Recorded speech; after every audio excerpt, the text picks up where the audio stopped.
అన్ని కూడా ఇస్తాను, ఏవి రావట్లేదయ్యా, ఎవరిని అడగాలి మేము? ఆదిలాబాద్ జిల్లా నియోజకవర్గ ఆరోగ్య పాఠశాల కార్యక్రమం ద్వారా విద్యార్థులతోనే సమాజంలో మార్పు వస్తుందన్నారు జిల్లా కలెక్టర్ రాజర్షీసా. ఇక జిల్లా కేంద్రంలోని జడ్పీహెచ్ఎస్ అంకోలి పాఠశాల ఏర్పాటు చేసిన ఆరోగ్య పాఠశాల కార్యక్రమంలో ప్రతి నెల 3వ శనివారం నిర్వహిస్తున్న ఆరోగ్య జాతర గ్రామ సభలో జిల్లా కలెక్టర్ రాజర్షీసా శనివారం ముఖ్య అతిథిగా పాల్గొన్నారు. ఈ సందర్భంగా ఆయన మాట్లాడుతూ గ్రామ సభ డ్రగ్స్ పై ప్రదర్శించిన ప్రదర్శనను తిలకించి అభినందించారు. స్టూడెంట్ ఛాంపియన్షిప్లకు సర్టిఫికెట్లు అందజేశారు.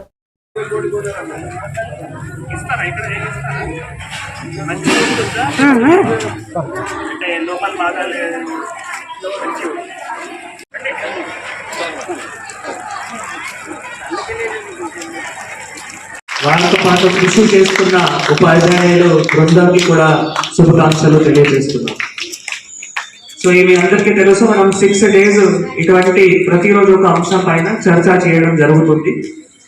అయితే ఈ కార్యక్రమం ఎందుకు చేస్తున్నామంటే, ఒకటేమో మీ ద్వారానే సమాజంలో మార్పు వస్తాయి మా ఆలోచన, పిల్లల ద్వారానే సమాజంలో మార్పు వస్తాయి. ఇప్పుడు మీరు చిన్నారులు ఉన్నారు, మీ మధ్యలో మంచి ఆరోగ్య అలవాట్లు అయితే మీ అమ్మా నాన్నకి, మీ ఫ్రెండ్స్కి, మీ బ్రదర్ సిస్టర్స్కి, రిలేటివ్స్కి అందరికీ కూడా వారి మధ్యలో ఒకవేళ చెడు అలవాట్లు ఉంటే మీరు ఆరోగ్య అలవాట్లుగా మార్చుకోగలుగుతారు. ఆ ఆలోచన ఉంది, ఆ నమ్మకం కూడా మీ అందరి పైన ఉంది. కాబట్టి మనం ఈ ఆరోగ్య పాఠశాల కార్యక్రమం స్టార్ట్ చేయడం జరిగింది. గత సంవత్సరంలో కూడా నేను ప్రతి ఒక్క నెలలో స్టూడెంట్ ఛాంపియన్స్ తో కూడా ఇంటరాక్ట్ చేసేటప్పుడు, ఈ స్కూల్ నుంచి కూడా తప్పకుండా స్టూడెంట్ ఛాంపియన్ వచ్చి ఉండొచ్చు.